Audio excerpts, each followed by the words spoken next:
तो इस तरह की चीजें होना चाहिए जिसका कि आपको पता लगना चाहिए। वो तभी लग सकता है जब आपकी आत्मा की आंखें खुले। जब तक आत्मा की आंख नहीं खुलती आप धर्म को नहीं समझ सकते, ना परमात्मा को समझ सकते हैं, ना ही उस विश्वव्यापी शक्ति को जान सकते। अब देखिए इस जगह आप कुछ लग रहा है कि कोई चित्र वित्र है, कोई नहीं देख रहा कोई चित्र है, तो दिखता नहीं ना आपको। आप यहाँ टीवी लगा दीजिए, अभी आपको टीवी में चित्र आ जाए। इसी प्रकार है, जब आपका कनेक्शन हो जाता है तब आपके भी अंदर वाइब्रेशंस आने लग जाते हैं। सब चीज सर्वव्यापी वो शक्ति है, लेकिन आपके अंदर अभी तक उसका ज्ञान नहीं, बोध नहीं हुआ, इसलिए उसके बारे में बात करना सब बेकार, बिल्कुल बेकार बात। उस शक्ति को प्राप्त होना चाहिए, उसमें समा जाना चाहिए। आत्मा को प्राप्त किए बगैर मनुष्य इतना अधूरा रह जाता है कि वो कुछ भी हाथ पैर टांग मारे, कुछ उसमें फर्क नहीं पड़ने वाला। अब ये विशुद्धि चक्र पे परमेश्वर साक्षात श्री कृष्ण के स्वरूप में इस संसार में आए थे, जो कि विराट, जब श्री कृष्ण संसार में आए थे तब विराट की शक्तियां कार्यान्वित हुई। जैसे कि आपसे मैंने बताया था कि शिव जी का काम है हमारा एग्जिस्टेंस बनाना, हमारा अस्तित्व बनाना, जो कि लेफ्ट साइड की नाड़ी से होता है। और ब्रह्मदेव का कार्य है कि सृजन करना, क्रिएशन बनाना। शिव जी कभी अवतरित नहीं होते, एक बार हुए थे लेकिन होते नहीं है, समझ लीजिए। वो क्या होना न होना बराबर ही था उनका। ब्रह्मदेव एक बार हुए थे, आपको आश्चर्य होगा। हजरत अली के रूप में हुए थे, किसी ने उनको पहचाना नहीं, मुसलमानों भी उनको पहचाना नहीं। एक ही मर्तबा ब्रह्मदेव ने अवतरण लिया था, और अवतरण सिर्फ विष्णु का होता है, विष्णु तत्व का होता है। वही बार बार अवतार लेकर के और आपको इस संसार भवसागर से पार कराते हैं। वही अनेक बार इस संसार में आते हैं और आपका नेतृत्व करते हैं, आपकी लीडरशिप करते हैं। ये जो तत्व है, इसी तत्व के कारण आप इवॉल्व हुए हैं। यही उत्क्रांति का इवोल्यूशनरी तत्व है। अमीबा से भी इंसान आप इसी तरह से बने, क्योंकि वो धर्म की धारणा करते हैं और हर एक चीज का धर्म बदलते बदलते इंसान के धर्म पे वो आ जाते हैं। यही आपका मानव धर्म है। लेकिन मानव धर्म पूरी तरह से तभी प्लावित होता है जबकि वो आत्मा से प्रबुद्ध हो जाए। अब ये जो विशुद्धि चक्र है, इस विशुद्धि चक्र में मानव विराट के संबंध से जुड़ जाता है। जैसे आपने मेरे और हाथ किया है, अब इस हाथ करने में, बैठिए ऐसे हाथ करके अच्छा रहेगा। इसी हाथ से जो एक नाड़ी आती है यहाँ और यहाँ, ये विशुद्धि चक्र में होती है। तो सर्वप्रथम इन्हीं हाथ से, देखिए मनुष्य का हाथ और जानवर का हाथ बहुत ही अंतर है। जानवर के पास तो हाथ पैर में कोई अंतर भी नहीं है। मनुष्य का हाथ कितना सुंदर है और कितना सुबक है, और इसमें कितनी ज्यादा कला कौशल्य है, कभी हम इसको समझते नहीं, टेकन फॉर ग्रांटेड। इतना इस हाथ का कमाल है कि इस हाथ से मनुष्य चाहे तो न जाने क्या क्या बना के रखते, पर इन हाथ को हमने मैला कर दिया। इसी से हम दूसरों की मृत्यु कराते हैं, दूसरों को सताते हैं। जो हाथ परमात्मा ने सुख और आनंद देने के लिए बनाए हैं, उसी हाथ से हम बहुत बुरे कर्म करते हैं। और इन हाथ का संबंध सबसे पहले विशुद्धि चक्र से होता है। अब इसको जरा बारीक चीजें समझने की कोशिश करें। विराट और हमारा संबंध। विराट जो है ये प्राइमोर्डियल बीइंग है, सबसे बड़ा, और उसके अंदर छोटे छोटे हम उसकी पेशियां, मांसपेशियां, रक्त पेशियां सब है। समझ लीजिए अंग्रेजी में जिसे कहते हैं कि माइक्रोकोज्म और मैक्रोकोज्म। जब मनुष्य जागृत हो जाता है तब वो विराट से एकाकार हो जाता है, तब तक नहीं। जैसे कि अपने नाखून है, उसका जो अग्रभाग होता है उसमें अगर कोई चोट भी लग जाए तो कुछ महसूस नहीं होती, झड़ जाएगा।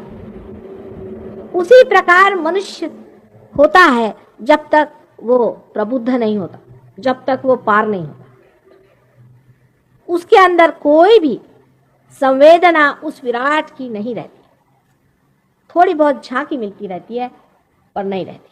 अब जो लोग सामाजिक कार्य में संलग्न है, सामाजिक कार्य करते हैं, वो इसी झांकी के कारण सोचते हैं कि जब तक समाज कल्याण नहीं होगा मेरा भी कल्याण नहीं होगा। जरा ठहर जाइए आप, अब ये देते हैं सबका ध्यान वहां जाएगा, क्योंकि चित्त अभी लोगों का स्थिर नहीं है। आप लोग कोई भी बंधन वगैरह मत दीजिए, फौरन लोग आंखें घुमाने लग जाते हैं। जरा चित्त को थोड़ा स्थिर करके सुने बात। चित्त की स्थिरता भी बहुत कठिन है इस मॉडर्न जमाने में, बहुत ही स्थिर रहना पड़ता है, तब कहीं जा करके ये चीज बनती है। लेकिन तो भी सोचिए कि बहुत लोग पार हो ही जाते। तो आप जरा चित्त को स्थिर करें।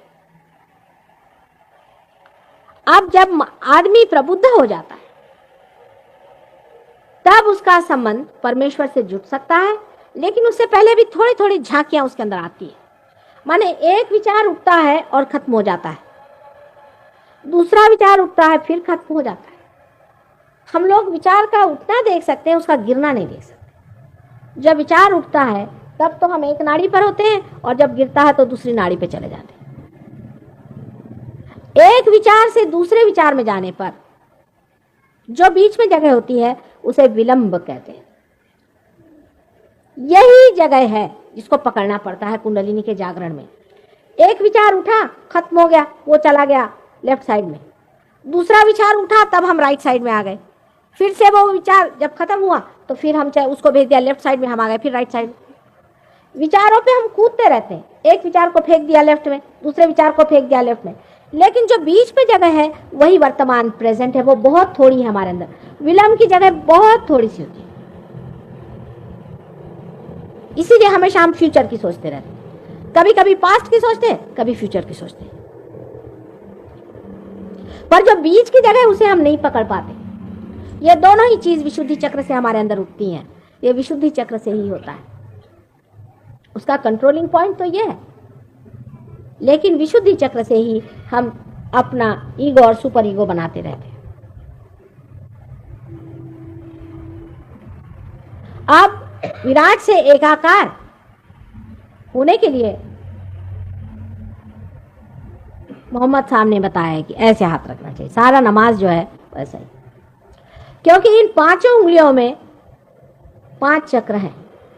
आप किताब ले लें तो आपको पता चल जाएगा मैं क्या कह रही हूं। इस चक्र में स्वादिष्ठान चक्र है, जो कि आपको दिखाएंगे। यहाँ ये स्वादिष्ठान चक्र, पहले मूलाधार से शुरू करें। ये मूलाधार चक्र है, ये स्वादिष्ठान, ये नाभि, ये हृदय, और ये विशुद्धि। कृष्ण के इस हाथ में सुदर्शन चक्र रहता है, ये विशुद्धि चक्र है। और ये आज्ञा, और ये सहस्त्रार है, और ये वॉइड है जो दिखाया गया यहाँ पर, ये गुरु के तत्व हैं सारे। इस प्रकार पूरे हाथ में ही इंसान की पूरी डेस्टिनी है, उसका पूरा सब कुछ चित्र इस हाथ में और पैर में भी है। लेकिन पैर में फर्क है, हाथ में फर्क है। पैर के बारे में बाद में बताऊं। हाथ इस तरह के होते हैं। अब इस हाथ में जब आप ऐसे हाथ करते हैं तो आपके जो सिंपैथेटिक जो चक्र है, जो लेफ्ट और राइट सिंपैथेटिक से, इस तरह से समझ लीजिए कि लेफ्ट है और राइट है, दो हैं सिंपैथेटिक। ये लेफ्ट है, राइट है, ये जब घूमते हैं इस तरह से, और जब बहुत ज्यादा घूमने लग जाते हैं तो टूट जाते हैं। इसी के अंदर में डेटीज होते हैं, इसी के अंदर में देवता होते हैं। जब आपने ये ज्यादा घुमाया तो भी टूट जाएगा, ये ज्यादा घुमाया तो भी टूट जाएगा। अति ज्यादा टूटने से आदमी टूट जाता है, टूटते ही साथ वो अलग हट जाता है। और विशुद्धि चक्र जो है जब टूटता है तब आदमी आर्बिट्ररी हो जाता है। अब जैसे आदमी ईगो ओरिएंटेड है तो उसका ईगो बढ़ता गया, बढ़ते बढ़ते बढ़ते बढ़ते बढ़ते बढ़ते सारा छा गया। तो उसका संबंध एकदम टूट गया विराट से, कोई भी उसमें संवेदना नहीं रही। वो सोचता मैं ही हूं। एक पागलपन होता है, आपको पता नहीं, पागलपन होता है, ईगो होना भी बड़ा पागलपन होता है। वो जो रहते हैं ईगो में उनको नहीं पता चलता, पर आपको एक उसके एक दो बताएं चुटकुले कैसा होता है। कि कहते हैं एक बार जवाहरलाल जी खुद गए थे किसी लुनाटिक असालम में। तो जवाहरलाल जी से एक आदमी बदतमीजी करने लगे, तो उनका कि देखिए ऐसा न करें आप। जब सबने कहा भाई ये कौन है, पहचाना तुम? कहने कौन? कहने जवाहरलाल जी हैं, अपने प्राइम मिनिस्टर साहब। तो कहने ठीक हो जाएंगे, ठीक हो जाएंगे, मैं भी ऐसे ही कहता था।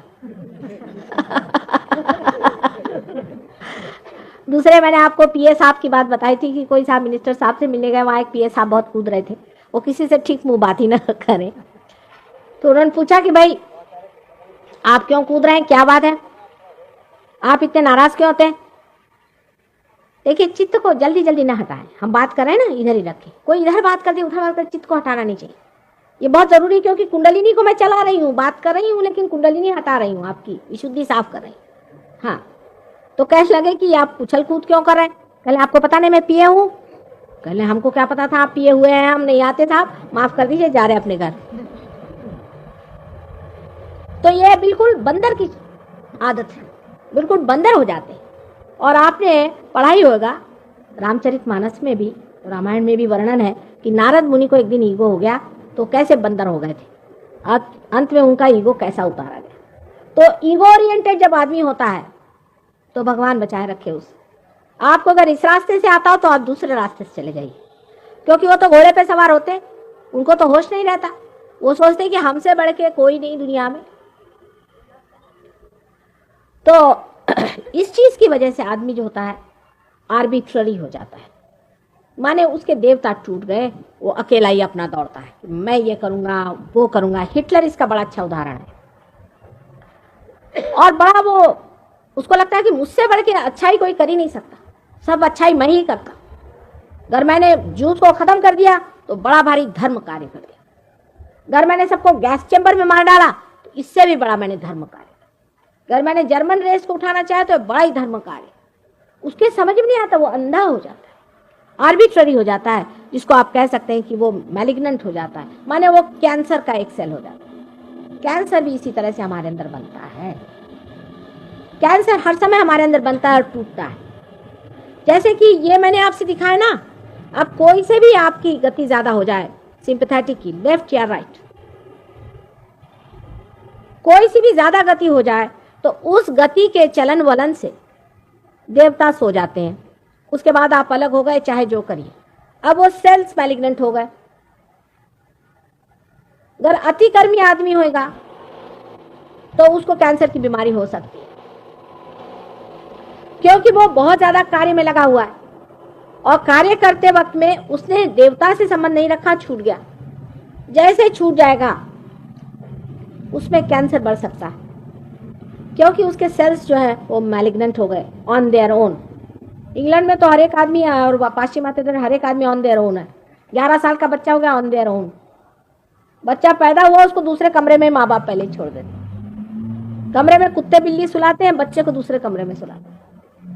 कुत्ते बिल्लियों को ज्यादा प्यार करेंगे, बच्चों को कमती करते हैं। अजीब तरह की हालत है वहां सब लोग ऑन देयर ओन। हम लोग भी सोचते हैं कि ऑन अवर ओन होना चाहिए, ये बहुत गलत कल्पना है बच्चों के मामले में। लोग सोचते हैं बच्चों खराब कर रहे हो, क्या इतना उनका दुलार। बच्चे को बहुत ज्यादा प्यार देना चाहिए, बच्चे को बहुत प्यार करना चाहिए। जो बच्चा माँ बाप का प्यार पाता है वो दुनिया में बहुत प्यारा होता है और उसको सब प्यार करते हैं। हाँ, उसको गंदी आते नहीं तो एक साहब ऐसे थे, वो हमसे कहने लगे साहब मेरा लड़का 12 साल का, मैं बड़ा फ्री आदमी हूँ। मैंने कहा अच्छा क्या किया आपने? कहले उसको मैंने बियर की बोतल दे दी, कह दिया तेरे दोस्तों को बुला के ला, जो करना है कर। मैंने कहा वाह भाई वाह। उनको धर्म तो सिखाना ही होता है, क्योंकि जो धर्म बचपन में सिखाया जाएगा उससे उसका लेफ्ट साइड ठीक रहेगी, सुसंस्कार होंगे। इस पे फ्रॉइड साहब का कहना है कुछ मत सिखाओ, क्योंकि उन्होंने दूसरी साइड देखी नहीं, कुछ नहीं सिखाओ तो सिर्फ ईगो बढ़ जाए। सुसंस्कार बच्चों को देने चाहिए, बड़ों को बताना बेकार है। आज हमारे बच्चों को देखिए आप, इनके क्या संस्कार हैं। छोटे बच्चों के सुसंस्कार करना बहुत ही आवश्यक है, इसलिए बच्चों को अपने घर में रख के उनके सुसंस्कृत करें। जो बच्चा बचपन में ठीक रहता है उसको रियलाइजेशन भी जल्दी होता है। जिस बच्चे के माँ बाप नहीं रहते, वो आदमी ऊपर से कितना भी अच्छा दिखे और बड़ा यशस्वी भी दिखे, लेकिन आप उसके घर में जाके पूछिए तो या तो उसके बच्चे या उसकी बीवी बताएंगे कि बड़ा ही कड़क आदमी है, बड़ा अजीब तरह का दुष्टता है इसके अंदर। इसलिए बच्चों को बहुत प्यार देना चाहिए, जिससे उनका ईगो और सुपर ईगो बना रहे, ठीक से बना रहे, जिससे उनको बैलेंस रहे। ईगोइस्टिकलपना दूसरी चीज होती, जैसे मैंने कहा अहम भाव कि मैं ही ये करके दिखाऊंगा, मेरे ही हाथ से ये होगा। आपने विराट से अपने को अलग कर लिया। इसीलिए मैं गवर्नमेंट सर्वेंट से कह रही थी कि भाई एक परमात्मा भी है, श्री कृष्ण है, उनके हाथ में दे दो ना थोड़ा सा काम, वो इसको कर लेंगे, देखो कैसे करता है। ये बहुत मुश्किल है मनुष्य के लिए, या तो निठल्लू होंगे और या तो वो अहंकारी होंगे। बीच में जब तक आप नहीं रहेंगे तब तक ठीक नहीं होगा। इसका मतलब ये नहीं कि आप निठल्लू हो जाइए। जो मनुष्य परमात्मा का होता है वो सबसे ज्यादा काम करता है बाह्य में। जैसे आप हमें देखिए तो आप कहेंगे माता जी आप इतना करते हैं, इतनी मेहनत करते हैं, ये करते हैं, हमको समझ में नहीं आता किधर क्या कर रहे हैं। अगर सूर्य को देखिए तो एक एक पत्ते में रंग बदलते रहता है। आप सूर्य से पूछो तो कहेगा भाई आपको तो मालूम नहीं, हम तो अकर्म में बैठे हैं, ये तो हमारे अंदर से जा रहा है, अपने आप हो रहा है, घटित हो रहा है, हो रहा है। सबसे ज्यादा कार्यान्वित होता है सूर्य ही। एक उदाहरण लीजिए, ये सूर्य नाड़ी की बात मैं कर रही हूं और सूर्य का उदाहरण है। यही बात श्री कृष्ण ने हमें बताई। श्री कृष्ण ने हमसे यही बताई है गीता में कि हमें अकर्म में उतरना चाहिए। अकर्म का मतलब होता है कि आप अंदर से तो इनएक्टिव हैं, बाहर से आप एक्टिव। लेकिन गीता को समझने के लिए भी रियलाइजेशन चाहिए। मैंने सुना है बहुत लेक्चर लोग देते हैं, गीता पे 500 टीका लिखी, लेकिन अभी तक कृष्ण को कोई नहीं समझा है। गीता बहुत होशियारी से पढ़नी पड़ेगी, क्योंकि कृष्ण बहुत बड़े डिप्लोमैट हैं। वो समझ गए कि इंसान जो है सीधे हाथ नहीं आने वाला, टेढ़ी खीर है ये। इसको अगर सीधे मैं बताऊं तो मानने नहीं वाला। उसकी वजह यह है कि जब उसने अर्जुन से कहा कि तू साक्षी हो जा, पहले उन्होंने कह दिया, उन्होंने कोई बाद में नहीं कहा, पहले ही कहा कि परमात्मा को पाना, उनका ज्ञान प्राप्त करना यही परम। पहले ही उन्होंने कहा है कि प्रबुद्ध हो जाओ, साक्षी हो जाओ। तो वो पूछते हैं अब यही है ना समझी। उन्होंने ये पूछा इधर तो आप कह रहे हैं कि परमात्मा को पालो, साक्षी हो जाओ, और उधर आप कह रहे हैं कि आप युद्ध में जाओ। ये दोनों चीज का मेल कैसे बैठने वाला? युद्ध में जाओ, इधर परमात्मा को पालो, साक्षी हो जाओ, ये कुछ समझ में नहीं आई बात। तो उन्होंने आंक लिया कि जो अर्जुन सबसे ऊंचे इंसानों में से थे उनकी यह हालत, तो बाकियों की क्या होगी। तो फिर उन्होंने गीता कही। अब इसमें बड़ी भारी डिप्लोमेसी है, वो मैं आपको समझाती हूँ। समझ लीजिए एक बेटा बाहर बैठा हुआ है, गाड़ी हाँक रहा है और घोड़ा पीछे में। तो पिता आएंगे बाहर, उनसे कहेंगे बेटे देखो घोड़ा आगे कर लो, नहीं तो गाड़ी नहीं चल सकती। वो कहेगा कि भाई नहीं, मैं तो ऐसे ही चलाऊंगा। ये कैसे आप कह रहे कि घोड़ा भी आगे करो और गाड़ी भी चलाओ, तो ये कैसे होगा? तो पिता ने समझ लिया कि अभी इनकी खोपड़ी ठीक नहीं हुई, तो कह दिया अच्छा ठीक है, तुम इसी को पीटते रहो, लेकिन चित्त अपना घोड़े पे रखना। आप देखिए कर्मवाद को जो लोग बोलते हैं, बहुत समझने की चीज है, बहुत बारीक चीज, आप समझ लें। कर्म करते रहो लेकिन फल परमात्मा पे रहो, ये बहुत ही डिप्लोमेटिक बात है। ये एब्सर्ड कंडीशन है। डिप्लोमेसी बेस्ट होती जब आप एब्सर्ड कंडीशन सामने रख दीजिए और आदमी इस चक्कर में आ जाए। हो ही नहीं सकता ये। जब तक आपके अंदर ईगो है तब तक ये हो ही नहीं सकता कि आप कर्म करते रहो, फल परमात्मा पे रहो। हाँ, लोग कहेंगे कि हम ये माता जी हम जो भी कार्य करते हैं परमात्मा पे छोड़ते हैं। झूठ बात है, हो ही नहीं सकता, क्योंकि आपके अंदर में ईगो भी बना हुआ है, सुपर ईगो भी बना हुआ है। आप कहे माता जी मैंने किताब पढ़ी पर मेरे पे असर हुआ, हो ही नहीं सकता।